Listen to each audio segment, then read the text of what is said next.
Los hijos de la oscuridad, según los esenios, vamos a limitarme de los esenios, ellos le llaman a los hijos de la oscuridad a personas físicas, vivientes físicamente, que se han sometido a ocultar lo que es la verdad de la enseñanza que trajo el Cristo al mundo. Personas físicas, ellos dicen que responden a lo que podemos llamar otras entidades no físicas, responden, se han convertido inconscientemente, sé que lo hacen inconscientemente, pero que se han convertido, pero porque se han dejado llevar, porque ellos tienen el libre albedrío, se han convertido en agentes físicos de esas entidades que no quieren que el hombre sepa. ¿Cuál es todo el propósito? Todo el asunto, según los evangelios del Mar Muerto, todo el problema radica en que los ángeles se les sublevaron al Señor. No todos, hubo un grupo de ángeles que se les sublevan al Señor. Eso es lo que dicen, le voy a decir lo que dicen los manuscritos. Y todos los manuscritos lo que dicen, igual que el libro de Enoc, que hubo un grupo de ángeles que se les sublevan al Señor, al Padre absoluto. Y esto, fíjese, lo estoy haciendo hincapié intencionalmente, al Padre absoluto, porque los esenios dicen que el Dios del Antiguo Testamento no es el Padre absoluto. Ustedes interprétenlo como les dé la gana, pero yo le digo lo que dice ustedes, los esenios. Que ese Dios vengativo que aparece, que manda a Moisés, le dice, aquello, usted sabe que Moisés mató a 2000. Cuando Moisés desciende del Sinaí, se encuentra que se le habían sublevado como 2000 individuos, usted lo sabe, ¿no? Que eran los que habían fabricado el becerro de oro y estaban dando fiestas y todas esas cosas, en orgía. Él, es decir, dice, los que estén de parte de Dios, que vengan para acá. Y los otros, y entonces los manda. Jehová le dice, pásalo a cuchillo. Entonces, los que escriben los manuscritos del Mar Muerto dicen que el Dios del Antiguo Testamento, ellos le llaman un demiurgos. Un demiurgos quiere decir de la gente que se le sublevaron. San Pablo dice que hay una jerarquía divina. O sea que entre Dios y el hombre hay una jerarquía. San Pablo lo dice en el Hecho de los Apóstoles, que están lo que se llaman los Elohim, están los llamados los Elohim, están los querubines, los serafines, después los tronos, los principados, las potestades, los arcángeles, los ángeles y el hombre. O sea, dentro de esa jerarquía hay también entidades de alta jerarquía que se les sublevaron al Dios. Ahora, ¿por qué se les sublevan al Dios?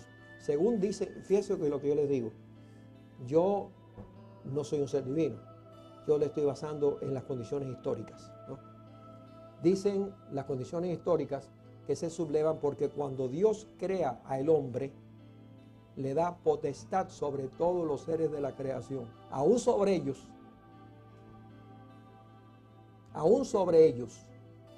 O sea que el hombre, me perdona cuando yo digo hombre, yo me refiero al ser humano, no estoy hablando del varón masculino, ¿no? El ser humano. Porque cuando Dios crea el alma del hombre, que la crea en el principio, Dios no ha hecho ninguna creación, según los textos de ellos, posteriormente. O sea que eso que dicen que es que nace un niño, no, dicen que Dios, según los textos originales en hebreo, que le digo que los he leído en hebreo, dice que cuando Dios hizo la creación, no solamente creó los mundos, sino creó las almas. Todas las almas que iban a existir fueron creadas. Por eso dice que descansó. O sea que de ahí en adelante, cada vez que van a nacer un niño, no es que se crea un alma, sino que las almas todas fueron creadas. Y a las almas se les dio libre albedrío. O sea, Dios precisamente, ¿por qué le dio libre albedrío? Porque Dios quiso que las almas le quisieran por su propio libre albedrío y no por obligación. Porque Si ustedes son padres, ¿no? Y ustedes obligan, tú me tienes que querer porque tú me tienes que querer de todas maneras. No. ¿Tú qué cosa tú quieres? Que un hijo te quiera a ti porque te quiera libremente, ¿no? Y muchas veces los padres hacemos esas cosas que le decimos a los hijos, bueno, hijo, tú quieres irte, vete, tú quieres hacer esto, vete. Y entonces si algún día nuestro hijo viene hacia nosotros, tú te sientes satisfecho que ha regresado por su propio amor, por su propio cariño. Entonces, Dios le da a las almas creadas libre albedrío. Esto es una cosa muy interesante que dicen los manuscritos esto. Dios le da al hombre el deseo de recibir. Y aquí está la clave del bien y el mal y se las voy a explicar. Dios le da al alma creada el deseo de recibir. O sea, cuando crea el alma, le infunde ciertas características. Una de las características es el libre albedrío. Otra característica es la voluntad. Y la otra característica es el deseo de recibir. ¿Por qué le da al alma el deseo de recibir?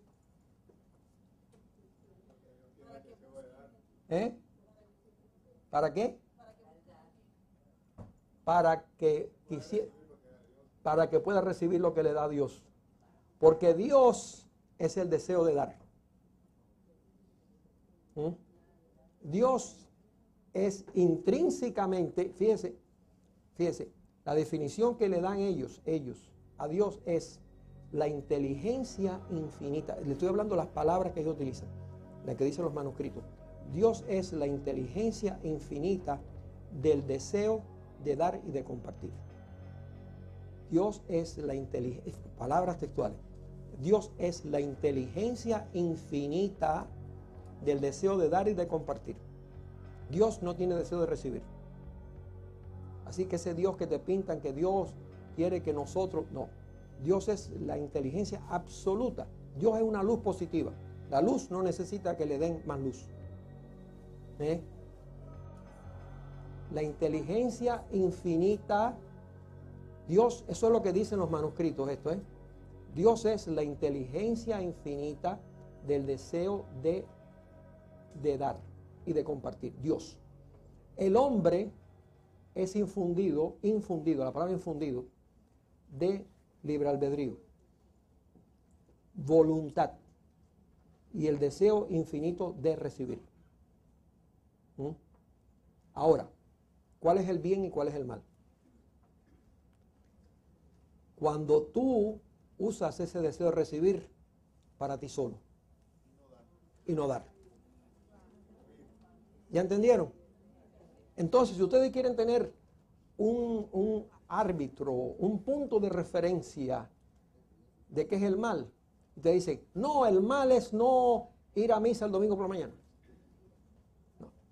El mal es cuando tu deseo, que es innato, fíjate lo que te dice, el deseo de recibir es innato, y te encuentras que el niño cuando nace quiere comer, quiere mamar, quiere ser acariciado, quiere ser protegido. Fíjate que es el deseo. Los alemanes hicieron un experimento en la Segunda Guerra Mundial de fabricar niños. No sé si ustedes saben eso. Hitler mandó a fabricar niños para darle ejército, para la raza, pero mandó a fabricar, tú sabes fabricar niños, le dijo a las alemanas, bueno, ustedes tienen con los soldados alemanes, los que son arios puros, ustedes tienen que, es una cosa mecánica completamente, ustedes tienen que fecundar y esos muchachos los vamos a meter en un hospital y los vamos a alimentar, y los muchachos se morían. Aunque les daban comida, se morían. ¿Sabes por qué se morían? No tenían el cariño. El niño necesita el cariño. Se morían, aunque le dieran comida, se morían. El deseo de recibir es una condición innata en el hombre, pero cuando tú fabricas una entidad que se llama el ego tú lo fabricas para sustituir tu naturaleza divina. ¿Qué es el ego? El ego. El hombre ha fabricado una cosa que se llama el ego para sustituir su naturaleza divina. ¿Y quién es el ego? Lo que tengo, mi personalidad, lo que tengo. Yo soy el ego. ¿Me entiendes? Lo que yo tengo, me caracterizo por lo que yo tengo.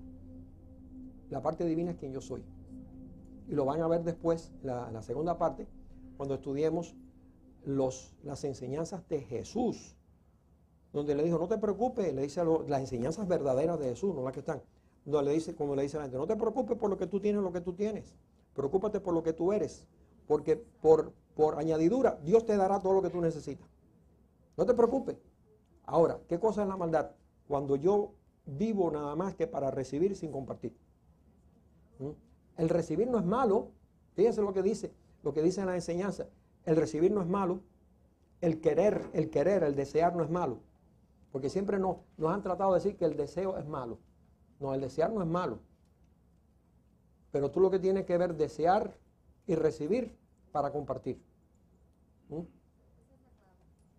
Pero no, esa es la clave. Según los textos profundos a lo que yo he llegado, el bien y el mal no está en tú querer tener, recibir, pero tú compartir. Tú compartir, la gente lo ve como dinero. No, cada cual comparte lo que tiene. Yo, por ejemplo, yo enseño esto, porque yo he descubierto un secreto tan grande, que yo tengo que compartirlo. El reto de la inteligencia es siempre el dejar ir lo más bajo para incluir lo más alto. Esa es la tendencia de la inteligencia, ¿no? El reto de la inteligencia, esto es unas palabras mías, ¿no? Que el reto de la inteligencia es siempre el dejar ir lo más bajo para incluir lo más alto. O sea, eso es lo que es progresar, ¿no? Nosotros deshacernos de lo peor para hacer lo mejor. Cuando se incluye el contenido de los textos hallados en Nag Hammadi y los del Qumran, se dejarán atrás muchos conceptos incompletos de un sentido religioso que solamente ha querido aceptar el aspecto externo de la verdad, y se le dará paso a otra verdad más completa e inclusive de lo que realmente significa para el ser humano la vida, las enseñanzas de Jesucristo. Benditos son los que pueden distinguir lo verdadero de lo falso, pues ellos serán llamados hijos de Dios y tendrán acceso al reino de la luz. El discernimiento te permite darte cuenta de una manera completamente más allá de lo que son tus programaciones. ¿Qué es la programación? La programación, lo que a mí me enseñan desde chiquito. No, tú eres protestante, tú eres cuaquero, tú eres Amish, ¿tú me entiendes? Costumbres. Esa es la programación. Pero la persona que tiene discernimiento dice, bueno, yo respeto a mis antecesores porque son cuaqueros. Yo los respeto. Yo respeto a mi familia porque son cubanos. Yo los respeto. Yo respeto sus costumbres. Pero yo también tengo el discernimiento de ver de que estoy aquí, de que tengo... Eso es discernimiento, eso es evolución. ¿Comprende? Ahora, espíritu es vida. Espíritu es vida. Nosotros tenemos un cuerpo físico que tiene un cuerpo que se llama un cuerpo etérico. El cuerpo etérico es un cuerpo eléctrico que está en el cuerpo físico. Y es, ahora que se ha puesto de moda la palabra Matrix, la película Matrix, es algo así como si fuera un enrejado así, mira, en todo el cuerpo, por donde corre lo que se llama la energía de vida, que ha recibido muchos nombres, por eso le digo cuestión de semántica. Los hindúes le dicen prana, los chinos le dicen el chi, los japoneses le dicen el ki, los teosofistas le dicen el akasha, la fuerza vital de vida. Eso se llama espíritu. Pues digo cuestión de semántica. Ahora, el espíritu te mantiene vivo. ¿Qué cosa es lo que dice la persona muerta? El que vive dentro de una programación, el que vive programado está muerto. No tiene la capacidad de él, o sea, el alma debe de actuar por su propia individualidad. Y aquí está la diferencia entre personalidad e individualidad. Personalidad es, como dice ese refrán, ¿dónde va Vicente? ¿Dónde va la gente? ¿Qué cree la gente es lo que cree Vicente? ¿Entiendes? Eso se llama programación. Programación. El individuo que está programado no está viviendo, no tiene vida. Está sencillamente siendo un robot. Está siendo un muñeco. Nosotros tenemos una cosa que se llama facultad crítica. Y la facultad crítica está formada por nuestras costumbres, nuestros hábitos, por nuestras programaciones. Si yo no soy capaz de sobrepasar lo que se llama mi facultad crítica, yo estoy muerto. Claro, yo estoy vivo, pero sencillamente, espiritualmente hablando, yo no avanzo, yo no adelanto, porque mis programaciones me limitan.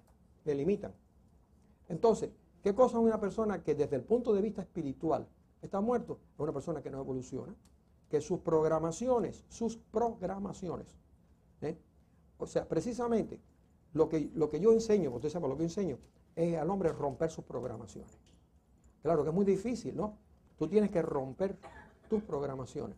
Cuando tú rompes tus programaciones es cuando tú usas tu individualidad. Entonces ahí donde ahora es difícil porque la individualidad tiene responsabilidad, mientras que el otro lado no tiene individualidad. ¿Para dónde va la gente? Para allá, yo voy para allá. ¿Verdad? ¿Dónde va la gente? Para acá, para acá. Yo voy para allá también. La gente grita, la gente se viste de rojo, yo me visto de rojo. ¿Usted me entiende? Ahora, la individualidad es cuando el individuo dice, no, yo me opongo a esta condición. El cristianismo que nosotros practicamos hoy en día es masculino, es machista.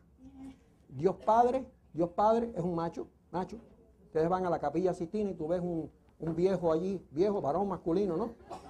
¿Tú lo han visto en la Capilla Sixtina? El que no ha estado, por lo menos ha visto la fotografía de un hombre así, que es la creación del mundo y es un macho, ¿verdad? Y Jesucristo es hombre, ¿verdad? Y el Espíritu Santo es completamente andrógino. Entonces, ¿dónde está la mujer? Si la Biblia dice, Berashit Berah Elohim, dice, en el principio eran los Elohim, y dice, hagamos el hombre a nuestra imagen y semejanza, varón y hembra. Lo cual quiere decir que en Dios hay una feminidad. Sí, el universo. Mire, ahora se ha puesto de moda el libro del secreto. Está muy bien, pero el libro del secreto está cojo. Está cojo. Está muy cojo. Hay 7 leyes herméticas, no es una. El libro del secreto trata de una que a todo el mundo le gusta. Todo el mundo le gusta. Aquello que yo lo deseo y es lo que yo recibo. Sí, pero tú tienes la ley del karma.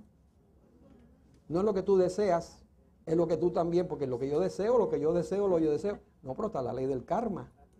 Está la ley de la polaridad. Está la ley del mentalismo. Está la ley de la correspondencia, que es la del libro. Está la ley de la vibración. Está la ley de la causa y el efecto. Está la ley del sexo y está la ley del ritmo, que es el ciclo. Si tú estás en un ciclo bajo, aunque tú pidas lo que tú pidas, no te llega. ¿Tú me entiendes? Porque estás en el ciclo bajo. Ahora, cuando tú estás en el ciclo arriba, los chinos lo dicen, tú tienes que aprender a yacer bajo. ¿Tú sabes lo que es? Hay momentos en la historia que tú tienes que hacer así, mira. Y hay momentos que tú haces así. Aquí estoy. Tienes el ciclo alto, ¿eh? Tú eres vendedor y sales a vender a la calle. Y tú tienes un día donde tú dices, mira, me voy para mi casa a descansar, porque he ido a visitar 5 clientes y los 5 clientes me dijeron que estaban ocupados. Y sin embargo hay un día que llegas al primero y te hace una orden y el otro te hace una orden. Tú dices, sigo para adelante. Hoy sigo para adelante porque hoy vuelvo para la casa con 10 órdenes. Es el ciclo. Así que no solamente es lo que tú traes por atracción. No, sí, esa es una ley, pero hay 7 leyes que yo les explico, que se llaman las 7 leyes herméticas, ¿no? El alma fue creada, pero todavía no había un universo físico. Había un universo espiritual. Hay un universo espiritual el cual existirá siempre, per secula seculorum. Y el universo físico pasa por unos procesos que se llama, que los hindúes le han dicho Manvantara y Paralaya. O sea que el universo físico, pero millones y millones y millones de años, se colapsa y se destruye y viene otro proceso. Pero el alma no. El alma es eterna. La verdadera crucifixión de Jesucristo tiene muchas cosas. Mire, Jesucristo vino a romper el pacto del Dios del Antiguo Testamento con el pueblo judío. Y lo rompe mediante su sangre. El pacto que hay entre el pueblo del Antiguo Testamento y el Dios del Antiguo Testamento es mediante la circuncisión, que es un pacto de sangre. Si ustedes ven, por ejemplo, en todos los rituales religiosos, que tienen, por ejemplo, la misma santería, el vudú, etc., hay rituales de sangre. Porque todas las entidades espirituales, donde está la vida está la sangre, donde está el espíritu está en la sangre.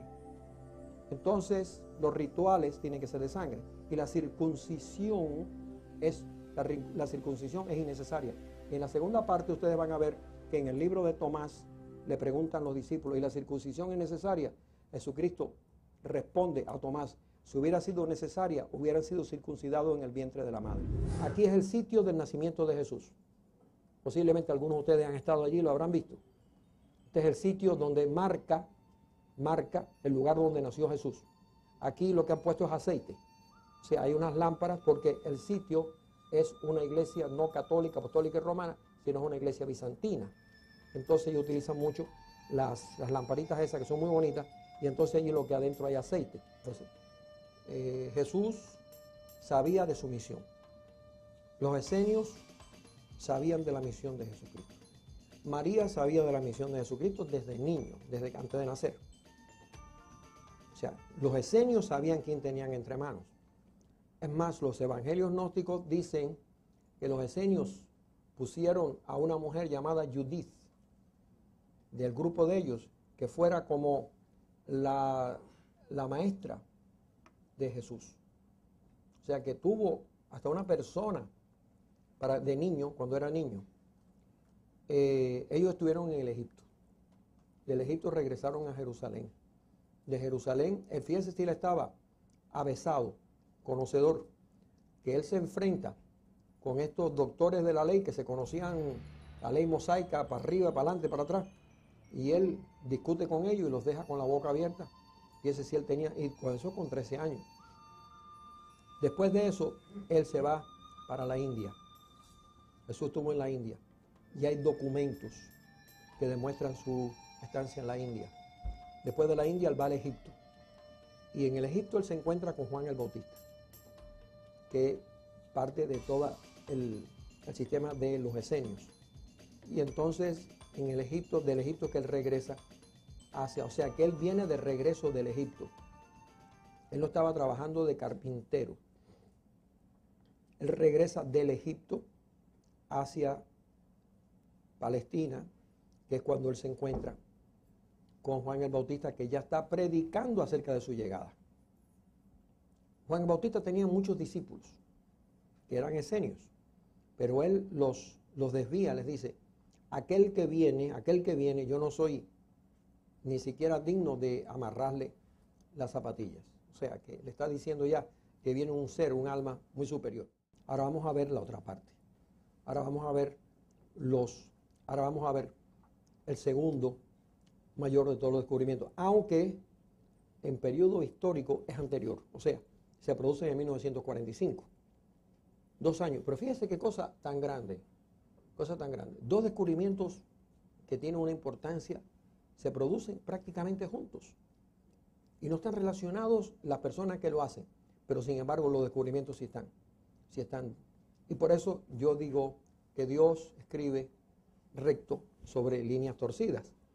O sea que, aunque los hombres hayan tratado de porque estos manuscritos de los cuales vamos a ver, fueron mandados a ser quemados. Estos manuscritos, estos evangelios, los tenían los primeros cristianos, que ahora les voy a explicar quiénes eran los primeros cristianos. Y ellos habían fundado un monasterio, primeros cristianos, que se llamaba el monasterio de San Pacomio, en Egipto, de San Pacomio. Y eran cristianos que seguían la línea de Jesús. Pero cuando se instituye el cristianismo en Roma, ya en el siglo III, esos señores que yo les dije antes, que antiguamente eran perseguidos y ahora se convierten en perseguidores, mandan a que se quemen esos documentos. ¿Por qué ellos saben de la existencia de esos documentos? Porque hay 2 personas. Una persona que eran obispos de la iglesia en Alejandría. Uno de ellos se llama Orígenes. Fíjense que la palabra Orígenes proviene del nombre de Orígenes. Este señor Orígenes conocía perfectamente toda la existencia de estos manuscritos. También había otro que se llamaba Dionisio. Habían varios de Alejandría. Y ellos, con la mejor fe y la buena voluntad del mundo, van hacia Roma para decirles a ellos que existe toda esta nomenclatura cristiana original. Y ellos lo que hacen es que condenan a Orígenes, lo condenan de hereje, y él lo que era sencillamente un cristiano, y condenan a todos y mandan a quemar los manuscritos. Los monjes de San Pacomio, en vez de quemarlos, los guardan dentro de unos rollos, los meten dentro de unas ánforas y los guardan en unas cuevas. Y en el año 1945, un beduino, buscando, como les dije, esos pueblos son extremadamente pobres. Y la pobreza que hay, eso usted no se puede imaginar. Y entonces contrastante, desde el punto de vista social, para que ustedes lo vean, que por una parte los famosos sheiks son multimillonarios, ¿verdad? Tienen palacios que tienen, el otro día me mandaron por la internet uno que tiene 17 piscinas. Y sin embargo, ellos no le dan a los pueblos que son sus pueblos, ¿no? Ellos tienen la miseria más grande. En Egipto las casas no tienen techo. No tienen techo. Las casas están a medio de construir. Las personas cocinan en las calles. Usan el estiércol como combustible. Usted sabe que el estiércol es combustible. Usan el estiércol seco como combustible. Y usted lo ve en las calles con 3 piedras, 4 piedras, con el estiércol debajo y la cazuela arriba, cocinando en las calles. O sea que hay una pobreza tremenda. Y este individuo está buscando estiércol. Y entonces, veamos ahora acerca de los textos llamados Nag Hammadi. Ahora vamos a estudiar los textos, los que fueron hallados en el Alto Egipto también dentro de cuevas, los que forman 52 evangelios llamados gnósticos. Uno en particular sobresale de los demás, el llamado Evangelio de Tomás, el llamado hermano espiritual de Jesús. Hay quien dice que eran hermanos, pero bueno, yo le pongo el hermano espiritual para no entrar en ningún tipo de conflicto con eso, y el cual se demostró que sirvió de fuente a los de Marcos, Mateo y Lucas, no el de San Juan. Por eso se le ha llamado el Evangelio Q, de la palabra alemana Quell, fuente, que ya les dije anteriormente. Bueno, ¿qué cosas son los textos Nag Hammadi?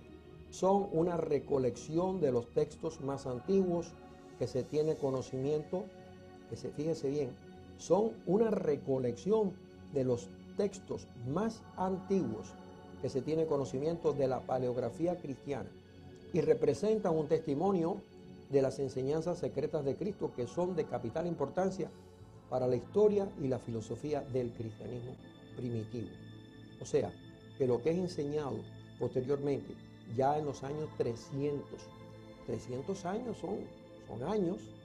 Si ustedes sacan la cuenta, prácticamente si ustedes miran de la época de nosotros a 300 años atrás, casi nos ponemos en la época de los descubrimientos de los españoles, casi, ¿no? 300 y tantos años atrás. O sea, fíjese la cantidad de años que transcurren entre lo que es la vida de Jesús y la conversión de Constantino al cristianismo, no al catolicismo, cristianismo. Entonces, el catolicismo no existe todavía. Ustedes saben que él se convierte porque él tiene un general que se llama Masencio, que lo está retando para el poderío de Roma, o sea, convertirse en el emperador de Roma. Y Masencio acampa sus tropas afuera de Roma. Y entonces Constantino tiene que enfrentarlo. Y la noche antes del enfrentamiento, de la batalla, aquellas batallas antes eran diferentes que hoy en día, eran batallas, los ejércitos se enfrentaban, la batalla duraba un día y al final del día el que tenía menos muertos el que ganaba. Y entonces él tiene un sueño y en el sueño ve un símbolo y ve unas palabras que dice ad hoc signo vinces. En latín quiere decir únete a este signo y vencerás. ¿Qué signo es el que él ve? El pescado, el pez. El signo de los cristianos primitivos era el pez, no la cruz. Ellos veían la cruz como un símbolo de castigo de Cristo. Porque los romanos no solamente crucificaron a Jesús, los romanos crucificaban a miles. Hay una vez que la Vía Apia la llenaron de cruces de un extremo a otro, ¿verdad? Ellos crucificaban a cualquiera.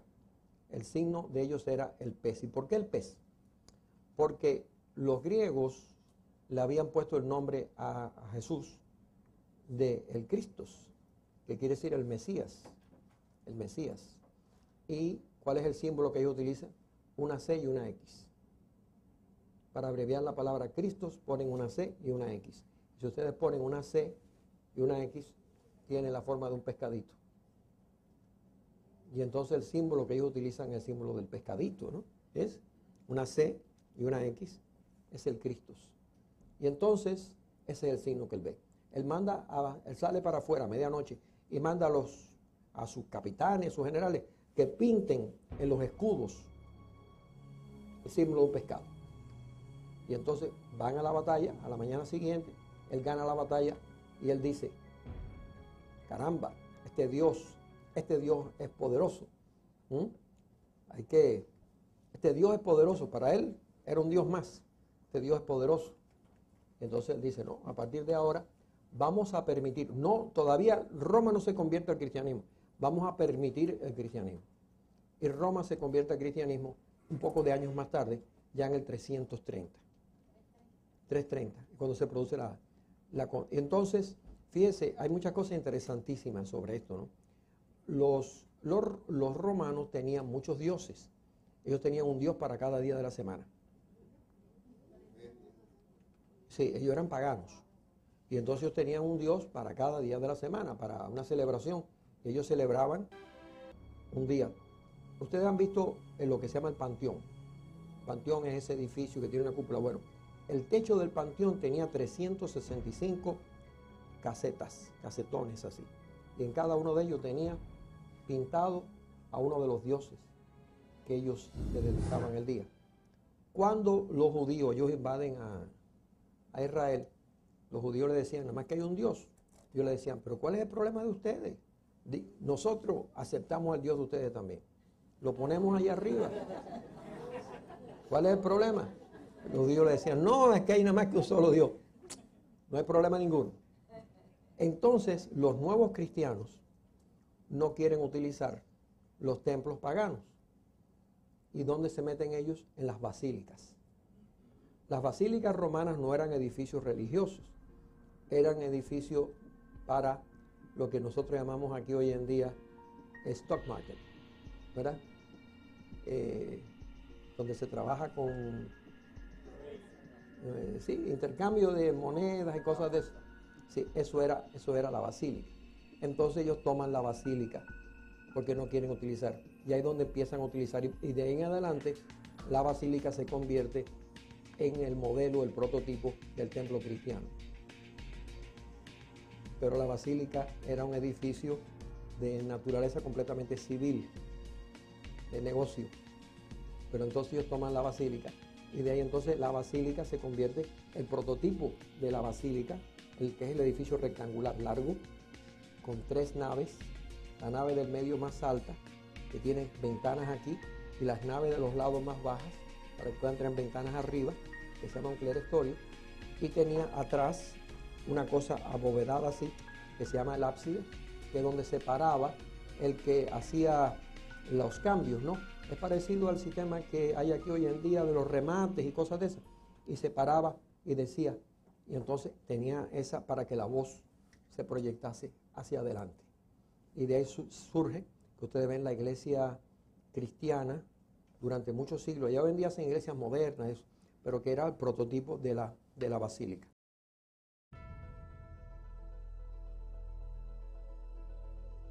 La catedral gótica es un misterio tremendo. Ya la piedra estaba obsoleta cuando se hace, en la época, el gótico empieza en el año 1156 y ya la piedra estaba obsoleta, no se fabricaba en piedra, se fabricaba en ladrillo, porque el gótico es precedido por el románico y el románico todo es ladrillo. Pero cuando regresan del oriente los templarios, los caballeros templarios, ellos traen un conocimiento.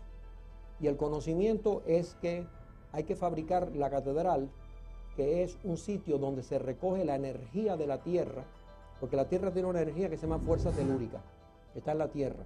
Y hay que colocarla en ciertos lugares específicos donde hay fuerzas telúricas. Y entonces la catedral, la piedra es lo único que recoge esa energía. Y entonces hay que llevarla hacia arriba. Entonces todas las catedrales góticas se fabrican para precisamente sacar la que se llama la fuerza telúrica. Que hay un científico que se llamó Hartmann, que descubrió que existen esas líneas. son líneas que están en la tierra, las líneas de fuerza que trabajan por la tierra. Y entonces la función de la catedral gótica era agarrar esa energía, concentrarla y repartirla. Algún día miraremos hacia atrás y nos daremos cuenta que esa gente no estaban atrasados. La catedral está construida de acuerdo con unas reglas de proporción que se llaman las reglas de Fibonacci, que es las proporciones de la naturaleza. La naturaleza utiliza unas proporciones en todo. Si usted toma las flores y usted le empieza a contar los pétalos a las flores, ustedes van a ver que todas las flores del mismo tipo tienen el mismo número de pétalos. Y los números de pétalos siguen lo que se llama la progresión de Fibonacci. Fibonacci fue un individuo que descubrió una progresión geométrica en la naturaleza. Las catedrales góticas fueron construidas todas en esa progresión geométrica. Y entonces esa es la progresión geométrica de la naturaleza. Esa es la que se encuentra en el caracol. Pero todas las cosas creadas por la naturaleza utilizan esa progresión geométrica. Y eso es lo que ellos descubren lo conocían los iniciados antiguos. Y entonces eso lo traen hacia Francia, lo que se llama la Orden de los Templarios. Y ellos fabrican todas las catedrales para que se conviertan en centros de tomar energía, la colocan y entonces esa energía la reparten con las campanas al pueblo. La campana era para repartir esa energía que estaba dentro de la catedral, repartirla al pueblo. Ya eso lo habían hecho los druidas y los celtas anteriormente con los círculos que se llamaban cromlech, por ejemplo Stonehenge. Ellos sabían todo el funcionamiento de la cosa. La tierra es la madre. Todas esas vírgenes negras que existen en Europa representan a la madre tierra, que ahora se ha puesto de moda con Gaia. La tierra es la madre y el sol es el padre. Pero entonces, ¿qué son los textos Nag Hammadi? Ustedes ven, una recolección de los textos más antiguos que se tiene conocimiento. Cuando todavía Roma, ya ellos tenían. ¿De dónde salen estos textos? De los propios discípulos de Jesús. ¿Por qué? ¿Por qué Alejandría? La primera iglesia cristiana, ¿dónde ustedes creen que se fabrica? En Jerusalén. La primera iglesia cristiana, fíjese, no católica, el catolicismo no existía. Cristianos, judíos cristianos, judíos seguidores del Cristo. ¿Quiénes son estos judíos seguidores del Cristo? Aquellos judíos que creen que Jesús es el Cristo. ¿Quién es el Cristo? El Mesías. El Mesías que ellos estaban esperando, ese es. Y entonces se convierten en seguidores de ese Mesías. Y fundan la primera iglesia de ellos en Jerusalén. Pero aquí hay un conflicto religioso político entre los judíos y los romanos. Los judíos no aceptaban a los romanos. No lo aceptaban, pero muchos pueblos aceptaron a los romanos. Los judíos nunca aceptaron a los romanos. Y entonces estaban un grupo que se llamaban los celotes. De aquí viene la palabra en inglés zealot. Los que sepan bien inglés saben lo que la palabra zealot quiere decir un tipo celoso.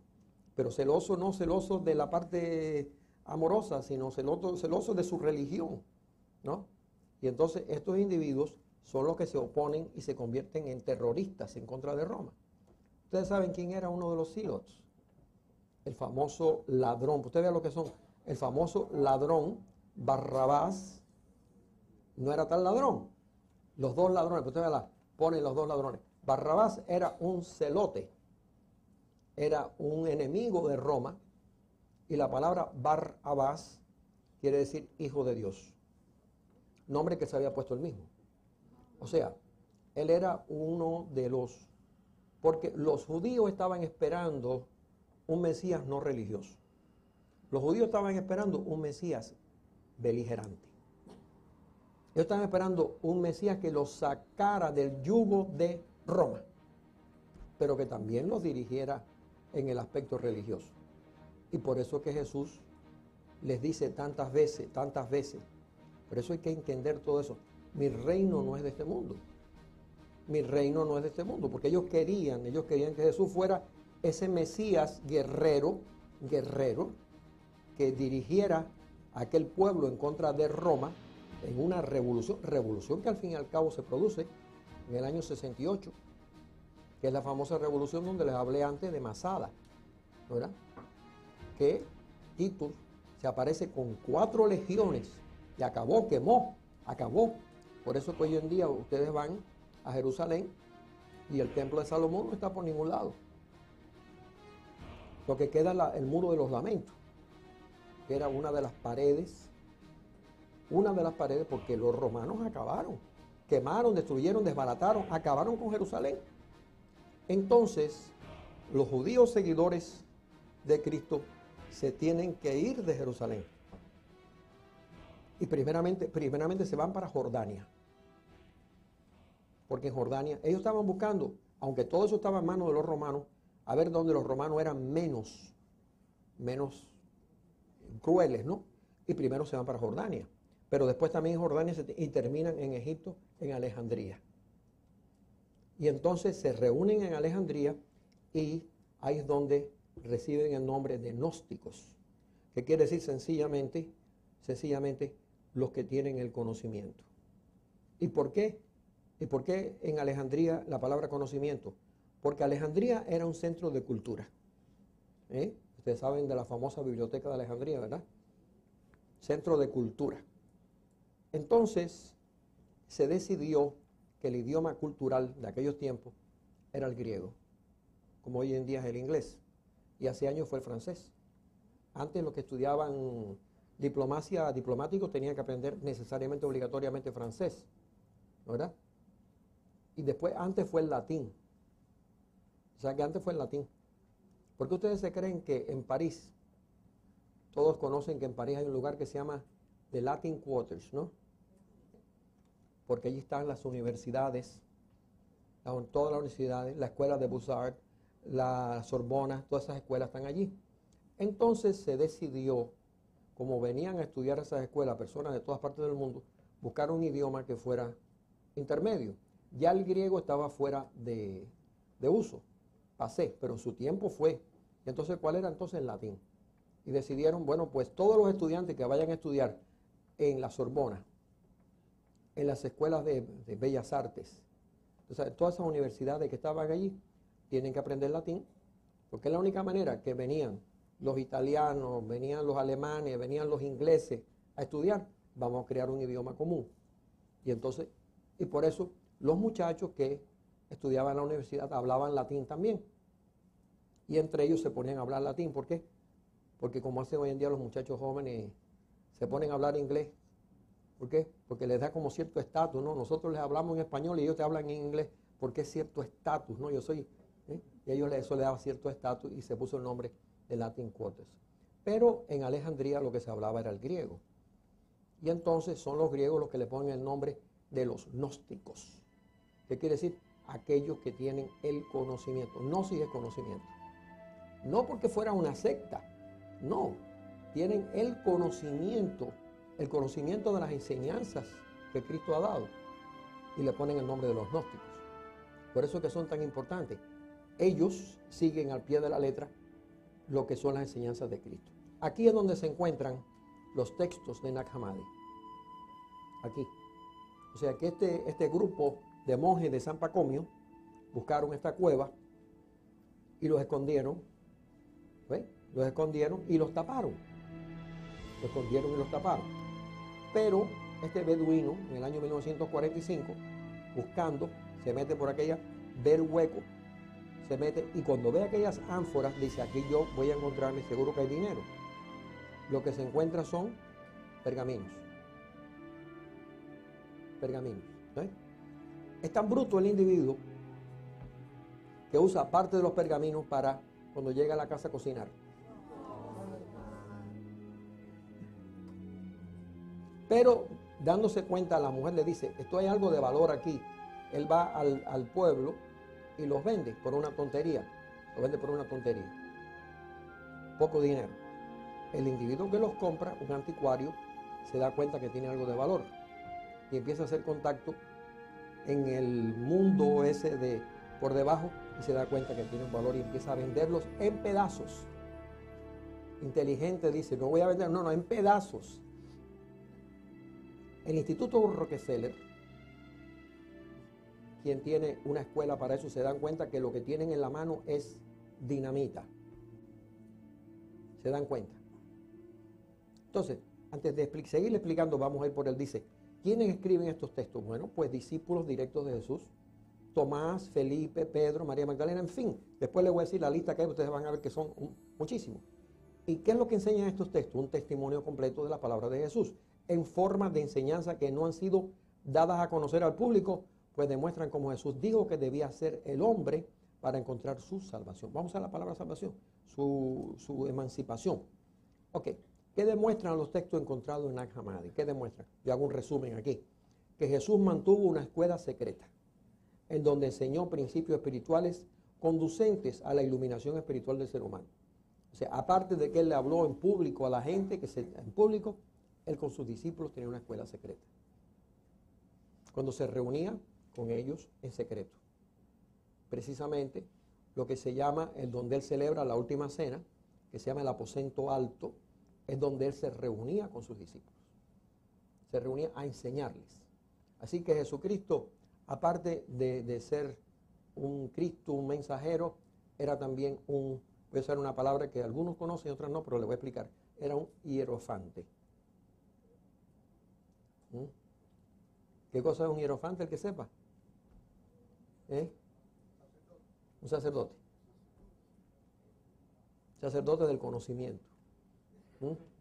No solamente era un sacerdote que llevaba a cabo con sus discípulos en esa escuela rituales. Muy pocas personas saben que él bailaba con sus discípulos. Están en estos textos. Bailaba, pero como sucede en Grecia. No, pero hay una diferencia.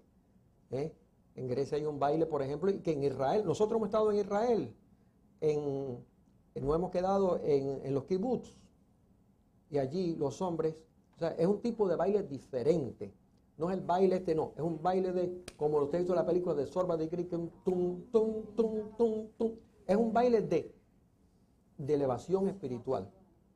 Y él con sus discípulos, él se ponía en el medio y los discípulos daban la vuelta y bailaban alrededor de él a la misma vez que cantaban canciones de alturas hacia Dios. Y bailaban un tipo de baile como bailan así. ¿No entiendes? Y él se ponía en el medio. Esto muy poca. Lo hacen inclusive después de la última cena. Después de la última cena, ellos bailan. Porque era una manera ¿usted me entiende? De adoración. Era una manera, fíjese que el baile, cuando es llevado de esa manera, es una manera de expresión del alma que tú eso se ve muy bien en esa película Zorba de Crick, lo que hayan visto. Después que él se le derrumba todo aquel trabajo que él había estado haciendo tiempo, él se pone a bailar. Pero el tipo de baile ese, ¿verdad? Como diciendo, esta es la vida, esta es la cosa de la vida. Bueno, fíjese que Jesús mantuvo una escuela secreta en donde enseñó principios espirituales conducentes a la iluminación espiritual del ser humano. Segundo, que los discípulos de Jesús fueron iniciados en estos misterios. No solamente, no, él los inició, les hizo un ritual de iniciación. Aparece inclusive, no solamente en los textos estos, aparecen también rituales que llevó a cabo con los discípulos que llevó a cabo. Y que los mismos no llegaron jamás al mundo exterior. Tercero, que las enseñanzas secretas de Jesús comprendían, y aquí ahora sí entramos en un tema difícil. El mundo físico no había sido el físico, no había sido creado por el Dios Padre, sino por un demiurgos, que es una palabra que lo utilicé antes ya, quien es un Elohim usurpador. Un ser de un nivel alto, pero usurpador. Y por eso es que le dice, yo soy el Dios, yo soy el... Segundo, que el alma del ser humano fue creada desde un principio de la creación y que el alma es de origen divino. Tercero, que la salvación o iluminación o resurrección del ser humano es un trabajo individual y no colectivo. Que existe una rebelión en el cielo en contra del Padre. O sea, no todo el mundo pertenece a la rebelión, pero existe una rebelión. Y esta rebelión la habían comenzado un grupo de ángeles rebeldes, molestos por las facultades otorgadas a los hombres.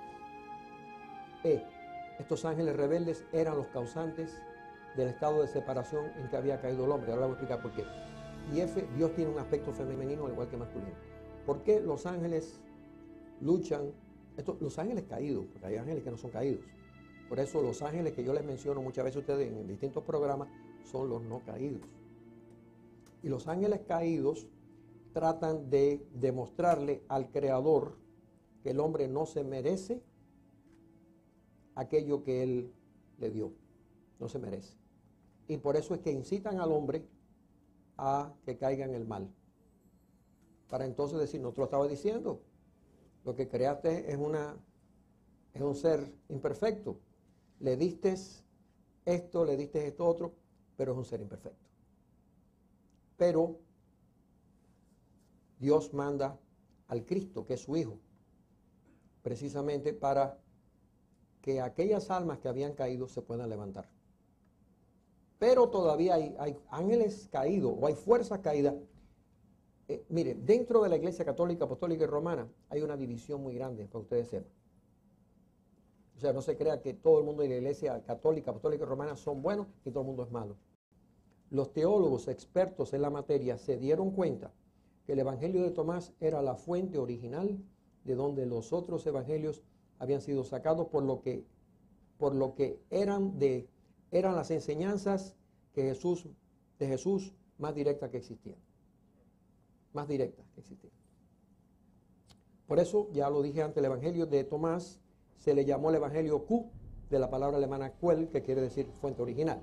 Los Evangelios de San Mateo y San Lucas habían sido sacados en gran parte del de San Marcos y este último del de Tomás.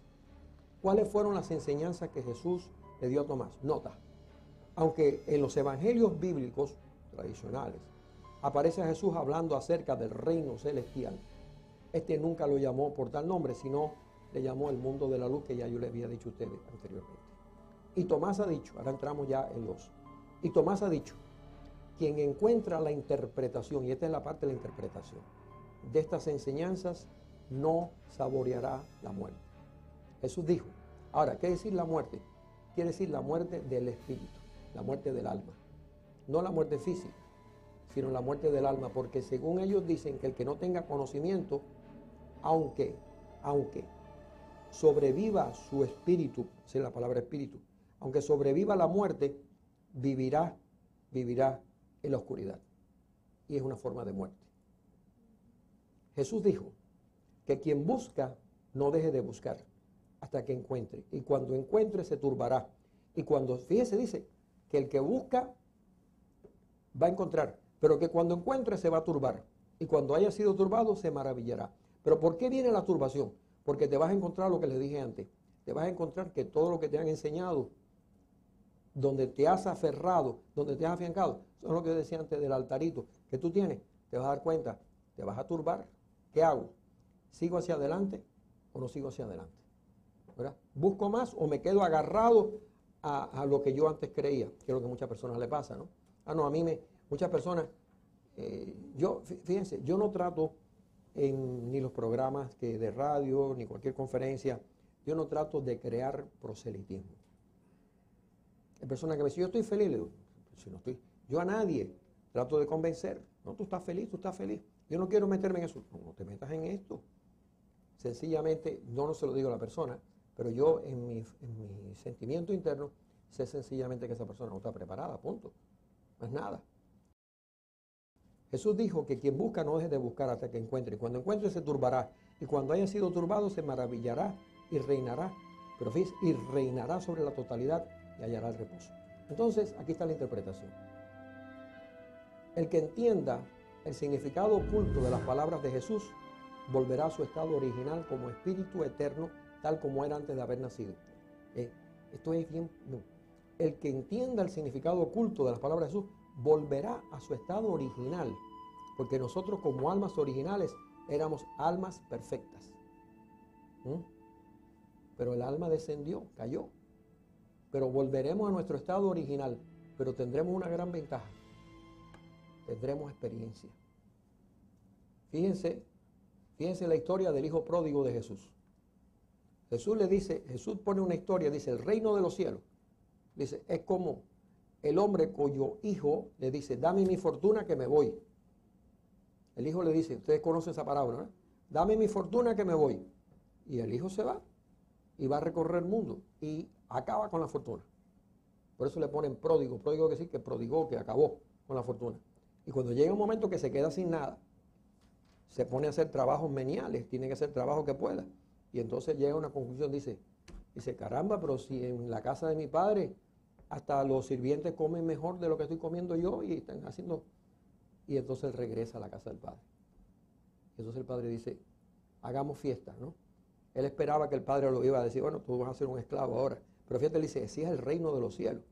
Entonces nos está diciendo que nosotros, Dios, si nosotros venimos nuevamente hacia la aceptación del Padre, que esa es la razón de la existencia del hombre. Esa es la razón de la existencia. Usted puede seguir viviendo, mire, eso no quiere decir que hay que vivir como monjes. Esta es la parte bella de todo esto. Tú puedes seguir viviendo tu vida como la estás viviendo. Es solamente un solo hecho, el reconocimiento interno de que nosotros somos todos hijos de Dios. Es eso nada más. Tú puedes seguir viviendo tu vida. Eso que el pecado porque te tomaste una copa de vino, eso es mentira. No, es el estado, claro. Tú ajustas tu vida después a esa nueva forma. Pero es una cosa que no tiene que ver con que si vas a la iglesia, si no vas, si hiciste, si comiste, si no comiste.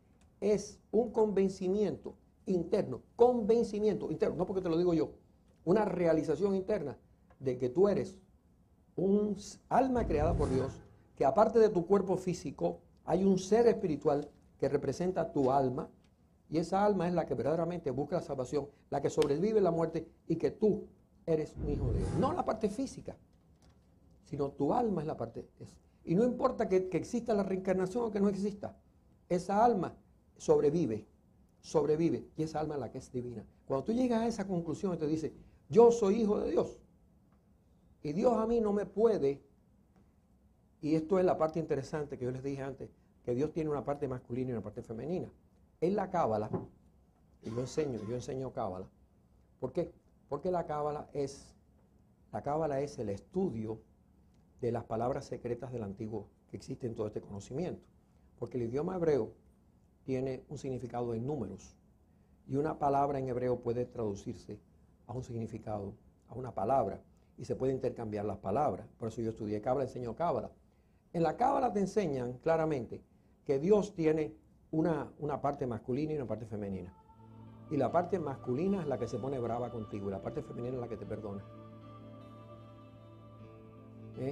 Y esa parte, los gnósticos le llamaron a esa parte femenina Sofía. Sofía es la parte femenina. Y en los antiguos egipcios, Sofía era Isis. Y la parte masculina era Osiris. En la parte de los egipcios. Y entonces cuando los primeros cristianos llegan a Europa, se encuentran 32 vírgenes negras. Todavía no se habían construido catedrales en eso, pero se encuentran 32 vírgenes negras en cuevas y en lugares. Todas eran Isis. Y entonces cuando los cristianos dicen, bueno, pero esta gente son paganos, no, Isis es una cosa pagana. ¿Qué cosa es lo que ellos hacen? Bueno, pues le ponen el nombre. Ustedes van, por ejemplo, a Barcelona, a Monserrate, y se encuentra la Virgen Negra de Monserrate. Entonces tú le dices, ¿por qué la Virgen es negra? Y dice, no, porque los sirios No, pero tú te encuentras que la Virgen de Monserrate no se parece en nada a la Virgen María. Es una Virgen negra. Es Isis. Y tiene un niño que es negro también en las piernas. Y tiene en la mano derecha un orbe, la tierra. Así que aquella gente sabían que la tierra era redonda desde hace mucho tiempo. En la Edad Media era la tierra. Pero fíjese si los griegos sabían que la tierra era redonda. Los griegos. Ustedes han visto a Atlas, ¿no era? Atlas.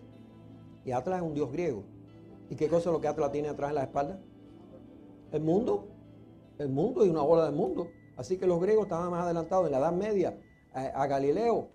A Galileo lo querían quemar porque dijo que la tierra era redonda y que se movía, ¿verdad? Así usted ve como la Edad Media fue una edad de una... Y todavía nosotros en estos momentos tenemos y arrastramos, cuando tenemos estas tendencias a tener miedo, herejía. No, esto es herejía. No, esto es herejía. Bueno, que mucha gente cree que es herejía. Señores, no es herejía. Cualquier cosa. Y la iglesia ha creado un sistema que si tú te separas de la palabra que te dice el pastor, tú eres un hereje. ¿verdad? Fíjate que mismo Jesucristo le dijo, busca, busca.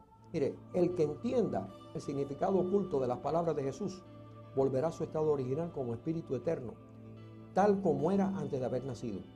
Y al momento final regresará, al momento final, que decir, después de su muerte, regresará al reino de luz directamente sin perder la conciencia.